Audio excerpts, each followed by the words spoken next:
attacks firstly there. He talked about the idea of, broadcasting forcibly this speech on the people of Gaza. How do you view this?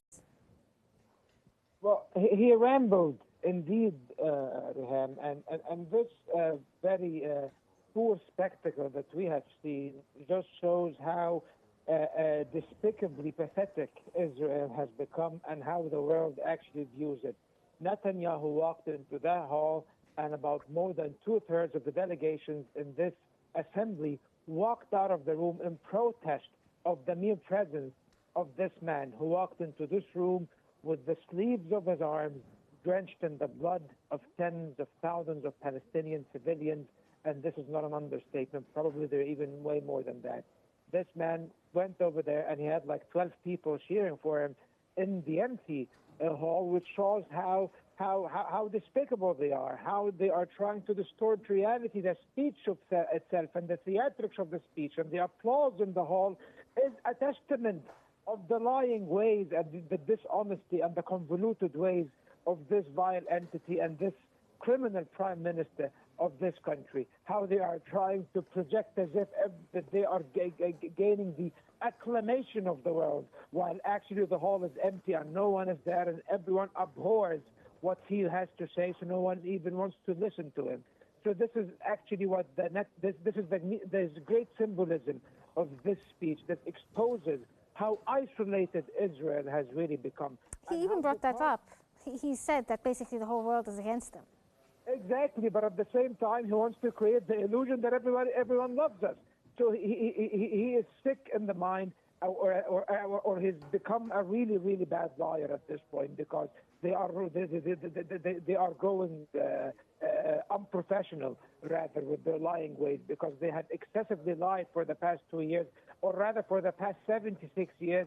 So now it's wearing out. No one is buying the lies and the things they have to say anymore. And of course, he tried to push forward the narrative that they are fighting terrorism, that they are fighting for the existence of Israel, that the Palestinians do not want to face two-state solution, that he is a peace-loving leader and his country wants peace.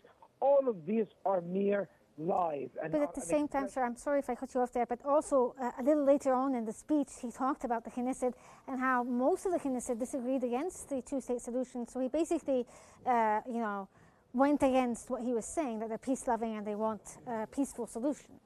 Exactly. When he speaks and he rejects the two-state solution and says that now the two-state solution is a reward for Hamas, or tantamount to a reward for Hamas for its October 7th attacks, he is actually mixing the cards intentionally to create confusion among a before a non-existent audience, ironically, because now they are trying to, because if anyone has read 2 pages or even a single page about the Palestinian issue, one would have responded to him telling him that the so-called Palestinian state in Gaza, which was not a state, the Hamas-controlled Gaza, was something that you propped up. You deepen the divisions within the Palestinian political spectrum in order to enhance your position and prevent the establishment of a Palestinian state under the pretext that Palestinians are divided. You are the one who supported the extremist or hardline elements in the Palestinian factions so that you can perpetuate the occupation and prevent the establishment of a Palestinian state, and you paid the price for that because as you were saying that his arguments are so tired and rejected. Now we're seeing on the screen right now is the high-level delegations re-entering the room because now he's gone, so they didn't want to listen to him. Exactly, they're walking back in to listen to the Prime Minister of Pakistan, and no one really wants to hear, because this shows you how uninterested the world has become. That now the world has become so disillusioned with Israel's lies and is basically fed up. They are not willing to listen to any of this. But the dangerous part of his speech, Rehan, is how he defiantly defies and even challenges the international community. And the only thing that allows him to do that is the unconditional support he receives from the United States.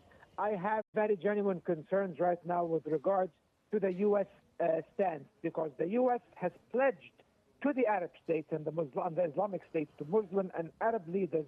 In the meeting the other day between President Trump and the King of Jordan, the President of Turkey, Prime Minister of Egypt, and the Prime Minister of Pakistan, President of Indonesia, and other leaders, Arab leaders, he pledged that he will end the war in Gaza, he will prevent the annexation of the West Bank, and the war in Gaza will end on terms that agree with the conditions that the Arab world has, and the entire world actually has consented to.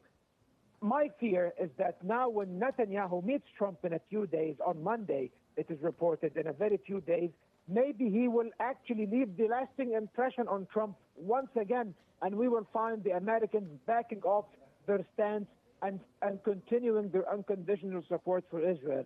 Netanyahu's rhetoric today and the narrative he employed actually indicates that he is dependent on the Americans, and that he is sure that the Americans will not let him down. And this is a very dangerous indication, Reham. And he also referred to Iran. It seems now with the snap sanction mechanism, the snapback mechanism coming back into effect tomorrow within a few hours, and the sanctions being reinforced, and Netanyahu now speaking again about the idea of regime change in Iran and the necessity of quote-unquote liberating the people of Iran.